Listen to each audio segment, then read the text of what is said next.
नुपुर शर्मा के मुतनाज़ बयान को लेकर मगरबी बंगाल के हावड़ा समेत कई शहरों में पुरतशद्दुद मुजाहरे देखे गए, लेकिन अब हावड़ा में एक बार फिर तशद्दुद भड़क उठा। यहाँ हुजूम ने पुलिस पर पथराव किया, जिसके बाद पुलिस ने भी जवाबी फायरिंग की, आंसू गैस के गोले दागे। सूरत हाल के पेश नजर यहाँ 13 जून तक इंटरनेट सर्विसेज बंद कर दी गई है। मगरबी बंगाल के हावड़ा में कल के तशद्दुद के बाद दफा 144 नाफिज कर दी गई थी, लेकिन आज सुबह एक बार फिर भीड़ जमा हो गई, जबरदस्त पथराव शुरू कर दिया। पुलिस ने मौके पर सूरत हाल को संभालने की कोशिश की। फिलहाल मौके पर पुलिस की भारी नकली तैनात है। यहाँ शरपसंदों ने दुकानों को नजर आतिश किया है। वज़ीर आला ममता बनर्जी ने इस तशद्दुद के लिए सीधे तौर पर बीजेपी को जिम्मेदार करार दिया।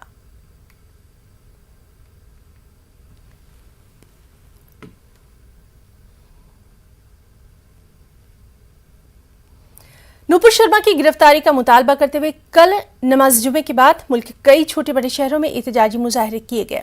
दिल्ली, हैदराबाद, रांची, सहारनपुर, कोलकाता, लुधियाना, अहमदाबाद और मुंबई में लोग सड़कों पर निकल आए। नुपुर शर्मा के खिलाफ कानूनी कार्रवाई का मुतालबा किया गया। रांची समेत कई मुकामात पर एहतजाज के दौरान तशद्दुद फूट पड़ा। रांची में पुलिस ने एहतजाजियों के खिलाफ ताकत का इस्तेमाल करते हुए हवाई फायरिंग कर डाली। रांची में एहतजाज के दौरान 2 एहतजाजी हलाक हुए, जबकि दर्जन भर जख्मी हुए हैं। इसके बाद रांची के 12 तशद्दुद थाना इलाकों में कर्फ्यू और दफा 144 का निफाज कर दिया गया है। हालात को देखते हुए रांची में इंटरनेट खिदमात को कल दोपहर 12 बजे तक के लिए मुअत्तल कर दिया गया है। दूसरी जानिब यूपी में हुए एहतजाजी मुजाहरों के बाद यूपी की योगी हुकूमत ने कई मुकामात से अब तक 136 अफराद को गिरफ्तार किया है। उन पर गैंगस्टर एक्ट लगाने की तैयारी की जा रही है। दिल्ली पुलिस ने जामे मस्जिद से शुरू हुए एहतजाज के मामले में नामालूम अफराद के खिलाफ वबा से मुताल्लिक कानून 188 के तहत मामला दर्ज करते हुए एहतजाजियों की तलाश शुरू कर दी है।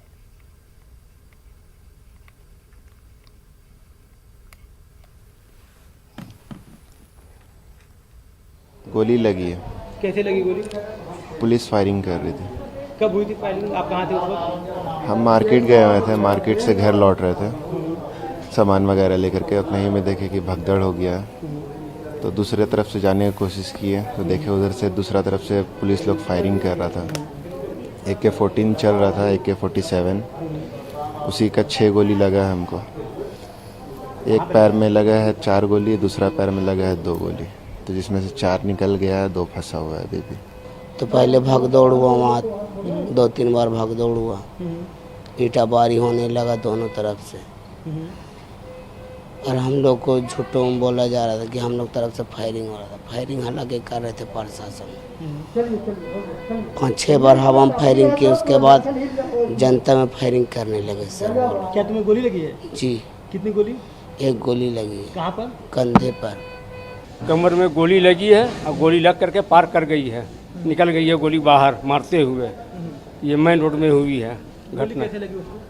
ये जा रहे थे दुकान, ये दवा लाने के लिए, पोता का दवा लाने के लिए जा रहे थे, और जो है अचानक हंगामा हुआ, और उसी में जो भागा भागी भाग दौड़ होने लगा, उसी में इनको गोली लगी। और वहाँ से लगने के बाद कुछ लड़का लोग जो है वहाँ पर उठाया इनको और लेकर चले गए अंजुमन हॉस्पिटल। वहाँ से अंजुमन हॉस्पिटल की गाड़ी में ला करके यहाँ रिम्स में भर्ती किया गया। फिर यहाँ भतीजा को फ़ोन किया गया, तो फिर भतीजा आया, आकर कोई रिम्स में सेट उट करके रखा गया। अहानत रसूल के खिलाफ एहतजाज। कल इलाहाबाद में हुए एहतजाज और पुरतशद्दुद वाक़यात के बाद शहर में हालात कशीदा बने हुए हैं। पुलिस ने इलाहाबाद शहर में दफा 144 नाफिज करते हुए अब तक 37 अफराद की गिरफ्तारी की तस्दीक कर दी है। पुलिस ने मारूफ समाजी कारकुन और जमात के मकामी अमीर जावेद मोहम्मद को गिरफ्तार किया है।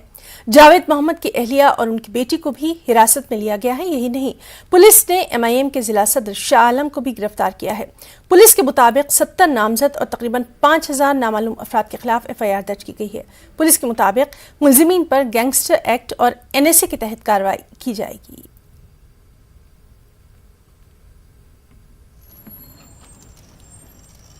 अभी तक जो मास्टरमाइंड सामने आया है उसका नाम जावेद अहमद उर्फ जावेद पंप ये आदमी है। इसके अलावा और भी सारे मास्टरमाइंड हो सकते हैं, उनकी पूछताछ की जा रही है, उनके बारे में जानकारी इकट्ठी की जा रही है।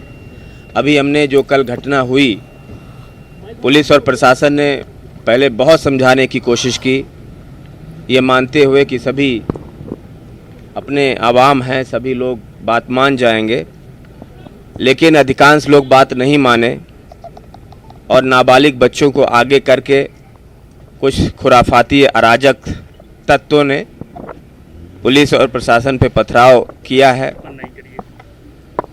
और इस घटना को बेहद गंभीरता से लिया गया है। इनके खिलाफ थाना खुल्दाबाद और करेली 2 थाना क्षेत्रों पर 29 गंभीर धाराओं में मुकदमा दर्ज किया गया है। 70 नामजद अभियुक्त हैं और 5000 से भी ज़्यादा अज्ञात शरारती तत्वों को उसमें नामजद किया गया है, डाला गया है। इनकी पहचान वीडियो के आधार पर की जा रही है।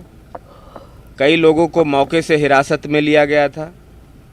कई लोगों को हिरासत में लिए गए लोगों से पूछताछ के बाद हिरासत में लिया गया। इस प्रकार से कुल अब तक 68 लोगों को पुलिस ने अपनी हिरासत में लिया है। उनसे गहनता के साथ पूछताछ की जा रही है। यह भी जानकारी करने की कोशिश की जा रही है कि यहाँ अगर बाहर से लोग आए थे तो कौन लोग थे, उनके एग्जैक्टली नाम क्या थे, और सब पे बहुत कड़ी कार्रवाई की जाएगी। यूपी के सहारनपुर में कल जुमे की नमाज के बाद अहनत रसूल के खिलाफ हुए एहतजाज के बाद आज भारी तादाद में पुलिस को यहां तैनात किया गया है। 7 इलाकों पर पुलिस की कड़ी नजर है। अभी तक यहां 45 से ज्यादा एहतजाजियों को गिरफ्तार किया जा चुका है। देखिए, कल सहारनपुर में विदाउट परमिशन लोगों ने प्रोटेस्ट मार्च निकाला था, जिसमें हम लोगों ने पहले ही लगातार पीस कमेटी की बैठक और धर्मगुरुओं के बैठक के साथ क्रम में हम लोगों ने उनको अवगत करा दिया था कि जो भी प्रोटेस्ट करनी है डेमोक्रेटिक मैनर में करनी है, मेमोरेंडम दे सकते हैं, लेकिन इस तरह से प्रोटेस्ट विदाउट परमिशन आप कोई प्रोटेस्ट मार्च नहीं निकाल सकते हैं। तो जैसा कि कल यहाँ पर पुलिस भी थी, पुलिस के प्रेजेंस में हम लोगों ने उनको गाइड किया और उसके बाद हम लोग आफ्टर अ वाइल हम लोगों ने उनको डिस्पर्स वहाँ से कर दिया। परंतु ये इलीगली विदाउट परमिशन जो उन्होंने प्रोटेस्ट मार्च निकाली है, उसके क्रम में हमने पूरे डिस्ट्रिक्ट में 4 FIRs निकाली हैं, जिसमें से एक है जिसमें प्रोवोकेटिव स्लोगन्स यूज़ हुए और बाकी 3 हैं जो इलीगल तरीके से प्रोटेस्ट मार्च निकालने को लेकर है। तो कुल 48 लोगों को हम लोगों ने इस प्रकरण में गिरफ्तार कर लिया है। इसमें हम लोगों ने संगीन सेक्शंस जो हैं इलीगल असेंबली के और पब्लिक सर्वेंट की बात ना मानने के 332, 353 और इसके अलावा 7 क्रिमिनल लॉ अमेंडमेंट एक्ट, सारे सीरियस सेक्शंस हम लोगों ने लगाए हैं सभी FIRs में। कुल 48 लोग, जैसे मैंने बताया, गिरफ्तारी हो गई है। उसके अलावा हम लोगों ने विभिन्न माध्यमों से, सोशल मीडिया के माध्यम से और CCTV फुटेज चेक कराने के लिए मल्टीपल टीम्स हम लोगों ने लगाई हुई हैं। उससे करीब हम लोगों ने 260 to 70 लोगों को और आइडेंटिफाई किया है जो उसमें घटना में इन्वॉल्व थे। उनकी भी शीघ्र गिरफ्तारी की जाएगी। वहीं मुरादाबाद में कल नुपुर शर्मा की गिरफ्तारी को लेकर हुए एहतजाज के बाद आज हालात काबू में हैं। हसास इलाकों में पुलिस की गश्त जारी है। कई इलाकों में बाजार मामूल के मुताबिक खुल चुके हैं। पुलिस के मुताबिक अभी तक 25 लोगों को गिरफ्तार किया गया है। पुलिस के मुताबिक 80 नामालूम अफराद और 10 नामजद अफराद के खिलाफ FIR दर्ज की गई है। वहीं शहर के बुजुर्ग और उलमाए-दीन लगातार लोगों से अमन व अमान बनाए रखने की अपील कर रहे हैं।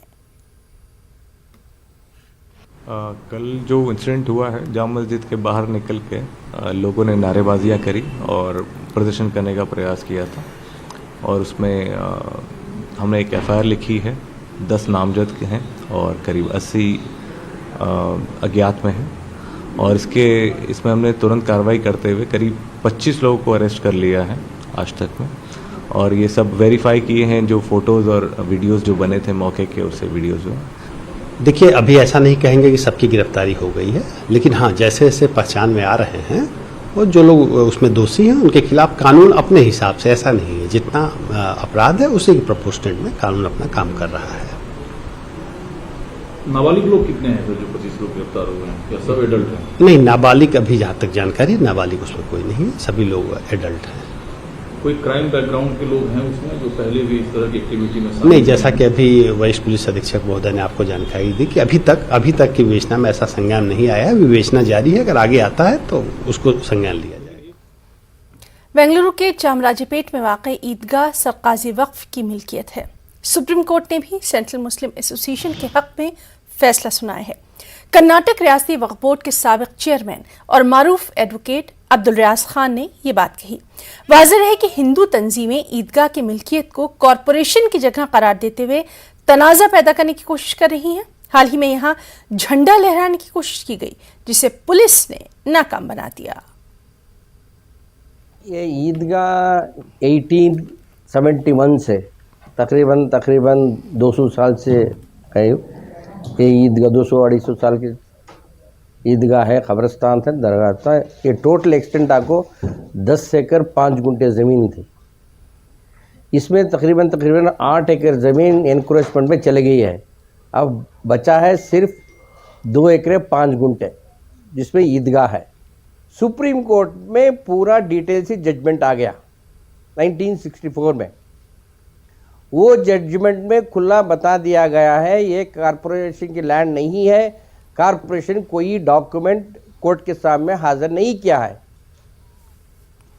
बारामूला पुलिस ने घाट पलेहालन से 2 मिलिटेंटों को गिरफ्तार किया। दोनों का ताल्लुक लश्कर से है और ये हाल ही में मिलिटेंट बने थे। दोनों गिरफ्तार मिलिटेंटों की शिनाख्त निहालपुरा पटन के इरशाद अहमद मीर और जाहिद बशीर के बतौर हुई है। एसएसपी बारामूला ने इस ज़िम्न में तफसीलात फराहम की।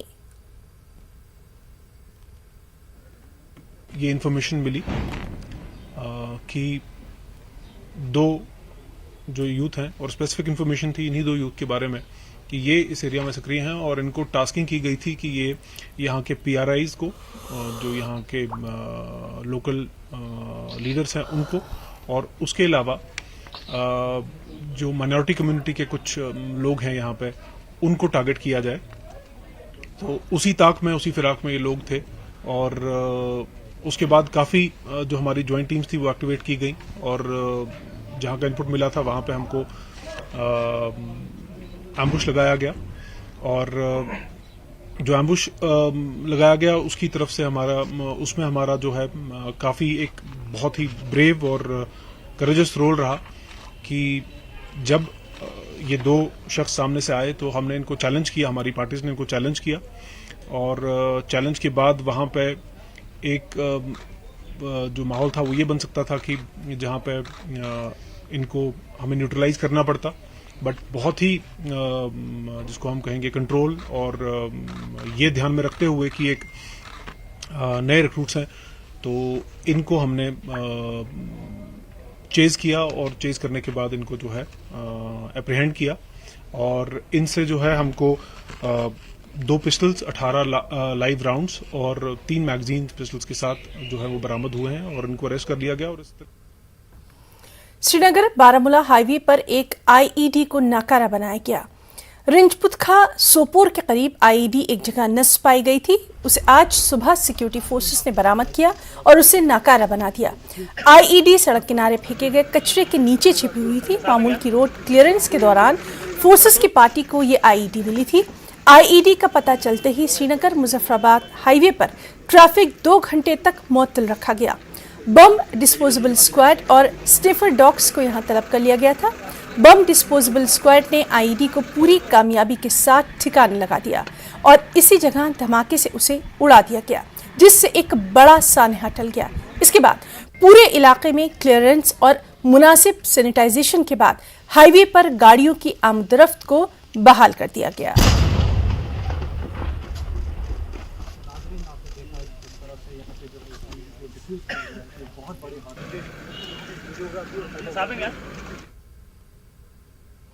किश्तवाड़ और डोडा में दफा 344 नाफिज है। सोशल मीडिया पर पैगंबर इस्लाम की शान में गुस्ताखी के मामले में पैदा हुई कशीदगी के बाद दोनों जिलों में भारी तादाद में सिक्योरिटी फोर्सेस को तैनात किया गया है। किसी को भी बगैर इजाजत चलने नहीं दिया गया। मोबाइल, इंटरनेट और ब्रॉडबैंड खदमात दूसरे रोज भी बंद रही। डिविजनल कमिश्नर जम्मू रमेश कुमार और ADGP मुकेश सिंह 2 दिन से डोडा और किश्तवाड़ का दौरा करते हुए हालात का जायजा ले रही हैं। इंतजामिया और पुलिस ने दोनों तबकों के लोगों से अमन और भाईचारा कायम रखने की अपील की है। बदरों में गुस्ताखी रसूल के खिलाफ आज दूसरे रोज़ भी ज़िला डोडा और ज़िला किश्तवाड़ में 144 नाफिज रहा। जगह जगह पे सुरक्षा के सख्त नाके लगाए गए हुए थे। किसी को भी बगैर इजाज़त के चलने नहीं दिया जा रहा था।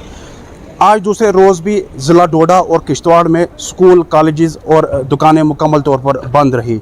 वहीं ड्यूकाम जम्मू और एडीजीपी पुलिस ने ज़िला डोडा और किश्तवाड़ का 2 दिन के दौरे पर है और हालात का जायज़ा ले रहे हैं। वहीं लोगों से अपील की जा रही है कि वो अमन भाईचारा कायम रखे ताकि मुल्क की 4 रियासतों में राज्यसभा की 16 सीटों के लिए जुमे को वोट डाले गए। महाराष्ट्र में राज्यसभा की 6 सीटों के लिए हुए इंतखाबात में बीजेपी को 3 सीटों पर, शिवसेना को 1, एनसीपी और कांग्रेस के 1-1 उम्मीदवार ने कामयाबी हासिल की। बीजेपी से धनंजय महादिक, अनिल बोंडे और पीयूष गोयल मैदान में थे, जबकि शिवसेना से संजय पवार और संजय राउत, कांग्रेस से इमरान प्रतापगढ़ी और एनसीपी से प्रफुल्ल पटेल मैदान में थे। महाराष्ट्र में संजय पवार के लिए शिवसेना ने पूरा दमखम लगा दिया था, लेकिन वो कामयाब नहीं हो पाए। राजस्थान में बीजेपी को 1 सीट से ही मुतमईन होना पड़ा। कांग्रेस को 3 सीटों पर कामयाबी मिली। राजस्थान में कांग्रेस के रणदीप सिंह सुरजेवाला, मुकुल वासनिक और प्रमोद तिवारी ने कामयाबी हासिल की। यहां से बीजेपी के वाहिद उम्मीदवार घनश्याम तिवारी को 43 वोट मिले। कर्नाटक में हुए राज्यसभा इंतखाबात में बीजेपी को 3 और कांग्रेस को 1 सीट मिली।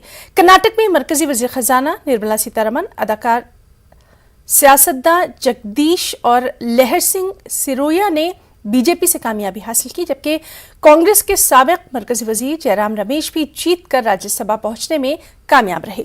हरियाणा में बीजेपी ने 2 सीटों में से 1 पर जीत हासिल की।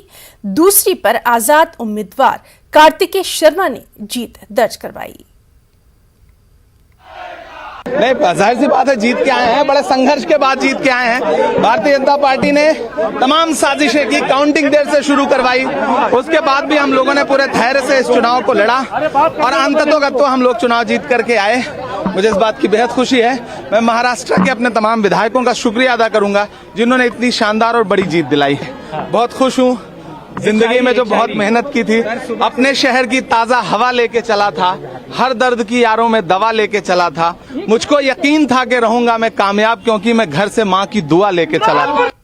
कार्यकर्ता जो लगे थे उन सभी ने ये भी दिखा दिया कि भारतीय जनता पार्टी ही इस प्रदेश में जनता ने चुनी थी।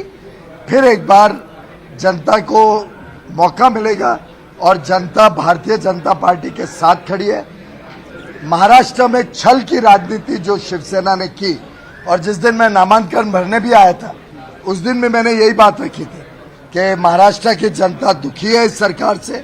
उन्होंने 2019 में भाजपा के प्रधानमंत्री नरेंद्र मोदी जी की लोकप्रियता पे वोट दिया था।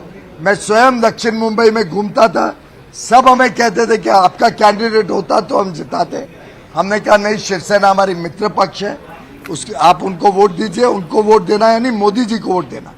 इस छल के साथ वो लोग जीत के उन्होंने पार्टी के साथ संबंध तोड़ा। अब जनता उनको इसका जवाब। हमारा कैलकुलेशन कोई खराब नहीं हुआ है।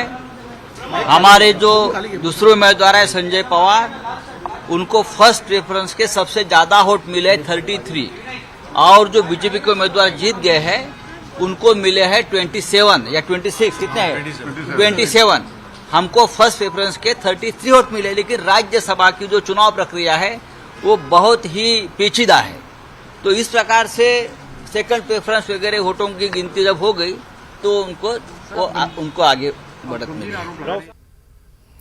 महाराष्ट्र में हुए राज्यसभा इंतखाबात में बीजेपी की 3 सीटों पर कामयाबी पर एनसीपी चीफ शरद पवार का रद्दअमल सामने आया। शरद पवार के मुताबिक बीजेपी की जीत ज्यादा चौंकाने वाली नहीं है।